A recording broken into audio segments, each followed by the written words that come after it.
मैं सुल्तान भाई आपको लेकर जाने वाला हूं दार्जिलिंग की एक बहुत ही खूबसूरत यात्रा पर। दार्जिलिंग जो पूरे विश्व भर में अपनी विभिन्न प्रकार की चाय के लिए प्रसिद्ध है। दार्जिलिंग अल्पाइन ओक और साल के घने जंगलों से घिरा हुआ एक बहुत ही खूबसूरत शहर है। यहाँ की प्राकृतिक सुंदरता सभी का मन मोह लेती है। हाड़ को कपाने वाली ठंड, मंत्र मुग्ध कर देने वाली सूर्योदय, पहाड़ियों की अछूती सुंदरता, अतीत की पुरानी दुनिया का आकर्षण और स्थानीय लोगों की स्वागत योग्य मुस्कान सभी मिलकर दार्जिलिंग को भारत के पूर्वी हिस्से में सबसे खूबसूरत हिल स्टेशनों में से एक बनाती है। हरे भरे चाय के बागानों के बीच एक खड़ी पहाड़ी रिज पर फैला दार्जिलिंग समुद्र तल से 2050 मीटर की ऊंचाई पर स्थित है। इस प्रकार पूरे वर्ष भर ठंडी जलवायु का दावा करता है।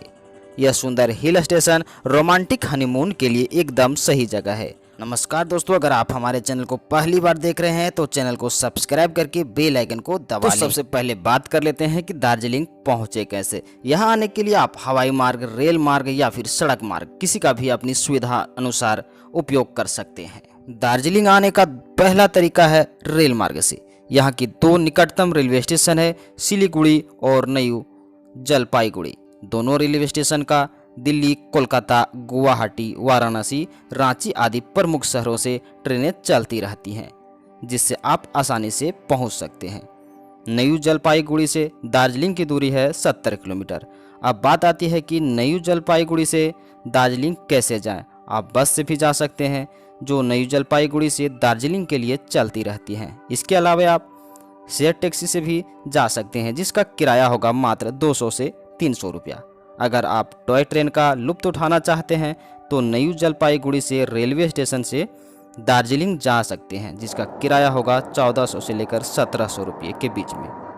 दार्जिलिंग जैसे खूबसूरत शहर आने के लिए दूसरा तरीका है हवाई मार्ग से। निकटतम हवाई अड्डा है बागडोगरा, जहां से दार्जिलिंग की दूरी है मात्र 70 किलोमीटर।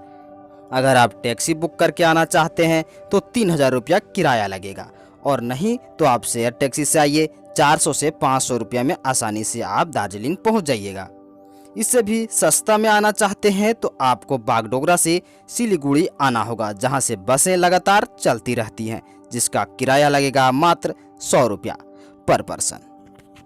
दोस्तों, अगर आप सड़क मार्ग से दार्जिलिंग पहुंचना चाहते हैं तो बाइक, पर्सनल कार या गाड़ी बुक करके दार्जिलिंग पहुंच सकते हैं। यह देश के सभी प्रमुख शहरों से अच्छी तरह से जुड़ा हुआ है।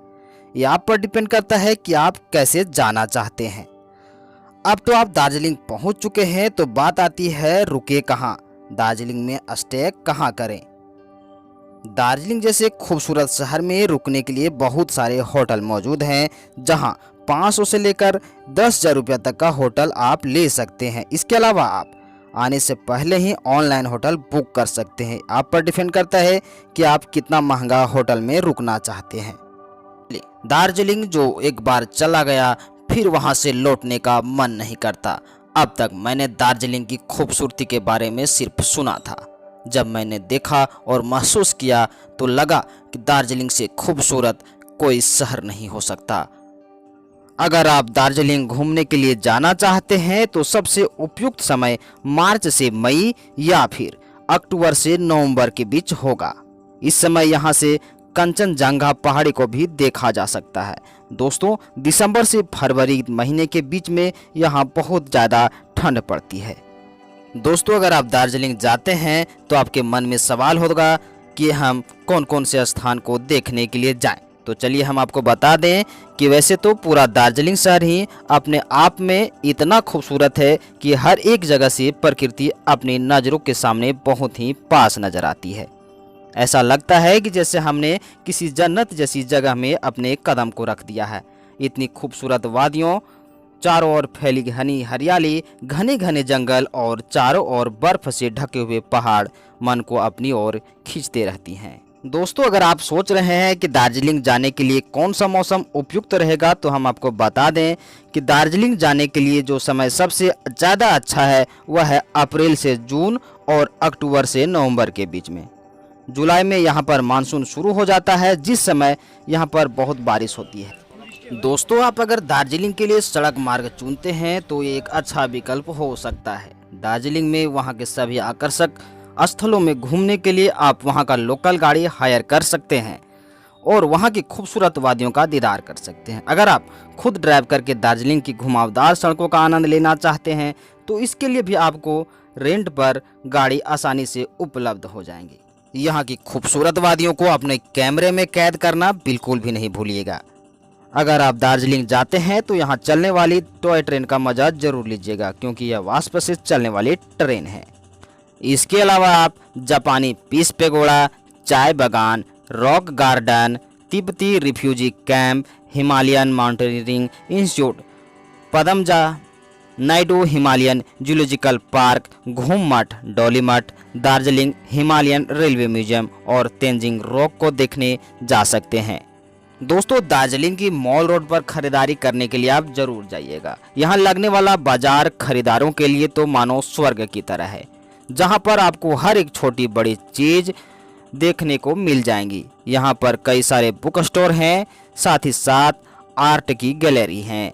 खाने पीने की भी यहाँ बहुत सारे विकल्प मौजूद हैं। दोस्तों, दार्जिलिंग जाने से पहले आपके दिमाग में जो चीज़ें सबसे पहले आती है वो आती है चाय की बागान। तो हम आपको बता दें कि दार्जिलिंग में कई सारे चाय बागान मौजूद हैं। दार्जिलिंग की चाय पूरे विश्व भर में अपने स्वाद और गुणवत्ता के लिए जानी जाती हैं। आप जब भी दार्जिलिंग जाएं तो ठंडी हवाओं के बीच चाय की चुस्कियां लेना बिल्कुल भी ना भूलें।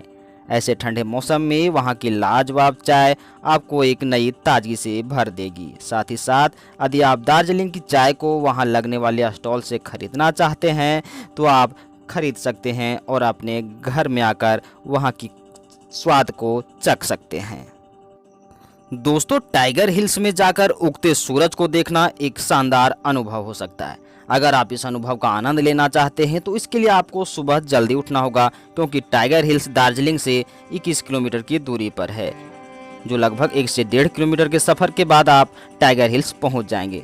उसके बाद आप इस अनोखे दृश्य का आनंद ले पाएंगे। दोस्तों, दार्जिलिंग भारत का एक बहुत ही खूबसूरत पर्वतीय स्थल है, जहां साल भर पर्यटकों की भारी संख्या पहुंचती रहती है। दार्जिलिंग की खूबसूरत वादियां मन को अपनी ओर आकर्षित कर लेती हैं। दार्जिलिंग में कई सारे मंदिर, मठ, चाय के बागान और टॉय ट्रेन देखने को मिलती हैं। दार्जिलिंग की यही सब आकर्षण हर एक व्यक्ति को दार्जिलिंग आने के लिए मजबूर कर देती हैं। तो दोस्तों, आप कब जा रहे हैं दार्जिलिंग? हमें कमेंट करके आप ज़रूर बताइएगा, क्योंकि हम ऐसे ही वीडियो आपके लिए लाते रहते हैं।